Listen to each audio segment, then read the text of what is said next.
자, 오늘도 지난 시간에 이어서 그 원각으로 수순에서 들어가는 세 종류의 간행법 중 나머지 적간에 대해서 이야기하도록 하겠습니다. 그래서 지난 시간에 부처님께서 정간과 환간에 대해서 말씀하셨죠. 그래서 정간은 이제 어떤 일에 마음을 고요히 해서 삼매에 들어가서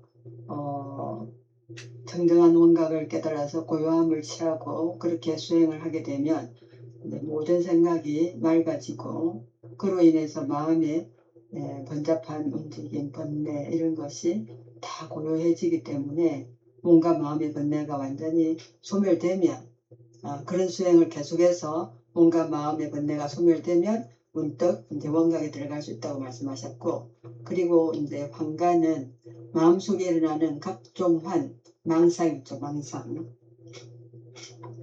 그래서 주변 사람들과의 아니면 친척들 간에 형제들 간에 가족들 간에 여러 가지 속 썩는 일들이 많죠. 그런 일에 이제 분노하거나 괘씸하게 생각하거나 삼매를 하다 보면 별의별 잡생각이 다 떠오르는데 이제 그런 분노, 괘씸함 이런 것들을 다 환이죠. 그것도 내가 지금 환을 일으키고 있구나. 내가 죽은 몸이라면 이런 괘씸함이나 분노나 이게 무슨 소용이 있느냐. 아무 소용이 없다는 거죠. 그래서 빨리 그거를 떨어버리면 되는 거죠. 그래서 즉시 환을 제거하고 그 환들을 변화시켜서 환의 무리를 깨우쳐주니, 그러니까 죽은 몸인데 너가 암만 나를 분노케 해도 내를 암만 약을 올려도 아무 소용이 없다 이렇게 되는 거죠.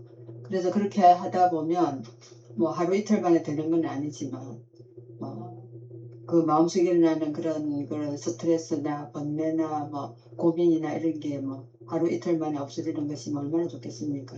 그렇지 않기 때문에 몇 개월간, 아니면은 이제 어떤 사람들은 여러 가지 일에 시달리다 보면 몇 년, 몇십 년도 걸릴 수 있겠죠. 그렇지만 이것을 다 환이라는 것을 알고 없애기 시작하면 언젠가는 환의 무리를 깨우쳐서 어디에 들어갈 수 있습니까? 원각에 들어갈 수 있는 거죠. 이번에 이제 세 번째는 선난데, 가보에 사는 그런 세계는 이제 몸과 마음이 모두 댓글 속에 있을지라도 종소리가 바깥으로 울려 퍼지는 것 같이 번뇌와 열반이 서로 걸리지 않게 되어 문득 안으로부터 정멸의 경쾌함과 평안함이 우러나오는 그런 이제 적간을 수행을 하면, 모든 번뇌를 이제 멸하는 그런 이제 정멸 수행을 하면 마음이 경쾌해지고 평안해진다는 거죠. 그래서 묘한 원각을 수순하는 정밀한 경계는 나와 남, 그러니까 아상, 인상 이런 거 다 버려야 되고, 또 그 중생상, 수사상도 다 버려야 되고, 몸과 마음으로는 능히 미치지 못하는 아상, 인상, 중생상, 수사상은 이런 몸으로, 이런 마음으로는 미치지 못하는 것이 원각이라는 거죠. 그래서 그것을 다 내려놓고 오직 정멸하게 수행을 하는데, 주로 이제 하두를 들면서 번뇌를 떨쳐내죠. 이런 것을 이제 선나라고 하는데, 이 선나는 이제 중국에서 디아나라는 이 명상법을 선나로 이렇게 번역하고 또 선정이라고도 하고, 그래서 대표적인 수행법으로 이제 발전했는데, 마음을 한 대상에 집중시켜서 나는 죽은 몸이다 이렇게 할 수도 있겠지만, 그게 아니라 어떤 이렇게 완전히 몰입할 수 있는 화두, 아주 풀리지 않는 수수께끼 이런 화두를 하나 들고 하면 흔들림 없이 흩어지지 않고 깊게 거기에 대해서 생각을 집중해서 살펴볼 수가 있겠죠. 그래서 이 화두 들기에 대표적인 뭐 많은 스님들의 예가 있지만 경허 스님이 훌륭한 제자들을 많이 두시고 법맥을 이렇게 물려주신 그런 대선사이시기 때문에 경허 스님의 예부터 한번 들어보겠습니다. 경허 스님은 1879년 11월 동학사에서 화두를 이제 들고 정진하시는데 그 화두가 여사미거 마사도래입니다. 여사미거는 나기의 일이 미거 아직 가지 않았는데 마사 말의 일이 도래했다는 거죠. 다른 말로 하면 설상가상이죠. 엎친 데 덮친 격이죠. 그러면 이게 화두입니다. 이 화두가 무엇을 의미하느냐를 이제 깨쳐야 되니까 용명정진을 하시는데 그때 이제 뭐 방 안에서 계속 용명정진을 하셨겠죠. 근데 그 경허선사의 사형이신 황명스님이 이제 마을에 내려갔는데 마을에 그 경허스님을 시봉하는 사미성의 부친이 계시는데 부친은 이제 원각에 한번 들어가신 분입니다. 그 처사가 요새 경허스님은 뭘 하나 하고 그 황명스님에게 물어보시는 거죠. 그러니까 그저 방 안에 소처럼 앉아 계십니다. 이렇게 이야기하는 거죠.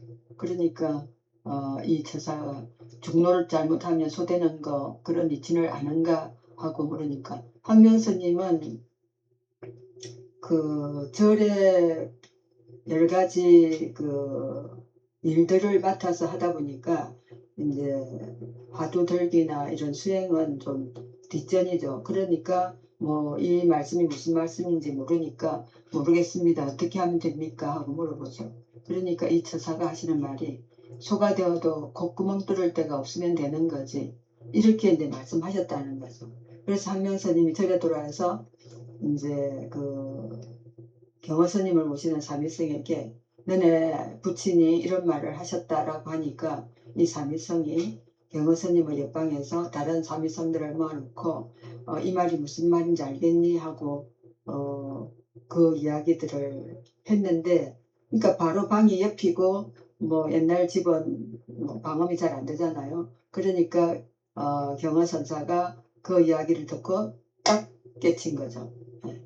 그래서 이제 유명한 일화가 있는데 콧구멍을 뚫지 않으면 되는데 여기서 이제 딱 여사미거 마사도래가 딱 깨쳐진 거죠.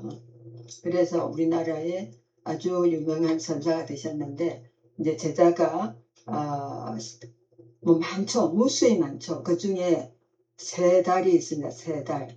한 분이 수월스님, 또 한 분이 망공월면스님, 또 한 분이 해월스님 이렇게 세 분이 계시는데 이제 망공스님이 전법계를 받았습니다. 망공스님은 13살에 김제 금산사로 출가를 하셨고 그때 이제 화두를 받은 것이 모든 법은 하나로 돌아가니 그 하나는 어디로 돌아가는가라는 화두를 받아서 이제 참선을 하셨는데 1895년 아산 봉곡사에서 새벽 범종을 치면서 이제 딱 원각에 들어가신 거죠. 깨달으신 거죠. 그리고 몇 년 있다가 양산 통도사 배군하면서 또 새벽 범종 소리에 또 크게 도도를 하셨다고 합니다. 그래서 1904년에 경허선사로부터 전법계를 받으신 거죠. 그리고 그 다음에 이제 망공스님으로부터 전법계를 받은 분이 하남선사입니다. 하남선사는 1897년 금강산을 이제 무람을 하시다가 그 바위들이 보살상으로 다 보여가지고 너무나 감격해서 그래서 이제 출가를 하셨다고 합니다. 그 금강산 신계사에서 보조국사의 수신패를 읽다가 한번 깨달으시고 그리고 이제 1899년 김천 수도함에서 경허선사께서 금강경의 사구계를 이제 읽어주셨는데 그때 그 사구계를 듣고 안강이 확 열리면서 마음이 열려서 도노를 하신 거죠. 그리고 또 한 번 도노를 하셨는데 1910년 평안도 우두함에서 불을 지피다가 다시 그 불을 보고 도련이 깨달으셨다는 거죠. 그 다음에 이제 하남선사께서 전법계를 어떤 제자에게 주셨냐면 동산선사에게 주셨는데, 동산선사는 우리가 잘 아는 성철스님의 언사스님이시고, 성철스님은 이 동산스님으로부터 전법계를 받았습니다. 이 동산선사는 다른 스님들하고는 달리 그 출신 배경이 의학 전문대를 다니고 있을 때 졸업을 앞두고 이제 절에서 용성선사를 이렇게 만났는데, 그 용성선사도 이제 되게 유명하신 분이죠. 그 상처와 종기 등은, 그런 육신의 병은 의사가 고쳐주지만 마음의 병은 어찌하겠는가 라고 이제 물어보니까 그게 화두가 돼서 어학 전문대를 졸업하에 출가를 하셨다고 합니다. 출가 후에 여러 암대를 돌면서 용명정제를 했는데, 그러면서도 3.1운동 때 그 참석하신 용성선사의 용성스님의 옥고를 뒷바라지를 계속했었고, 그리고 이제 옥고를 마치고 범어사로 돌아왔는데 그때 37이었는데 바람에 댄잎이 부딪히는 소리에 우연히 깨달으셨다고 합니다. 범어사에 지금도 가면 대나무들 많습니다. 그리고 그때 당시가 일제시대였는데 대처성들이 이제 일본 그 군들이 대처성들을 많이 이제 뭐라고 할까요? 부추겨가지고 선임들을 결혼을 시켜서 일본처럼 대처성을 만든 거죠. 그래서 이 대처성들이 판을 치던 시대였기 때문에 주지도 많이 하고 또 종단의 주요 직책을 많이 맡아서 사는데, 이 예산을 이렇게 배분할 때 비구성들이 주지로 있는 데는 일부러 이렇게 돈을 조금만 주는 거죠. 그렇게 해서 양식을 충분히 공급하지 않고 이러는데, 동산 스님 밑에는 제자들이 엄청나게 몰려드는데 그래도 양식이 모자라도 그 제자들을 돌려보내지 않으셨다고 합니다. 그리고 그 동산 스님으로부터 전법계를 받은 성철 스님은 24세에 출가하셔가지고 해인사에서 이제 큰 스님한테서 득도를 하셨는데 도노돈수를 주장하셨습니다.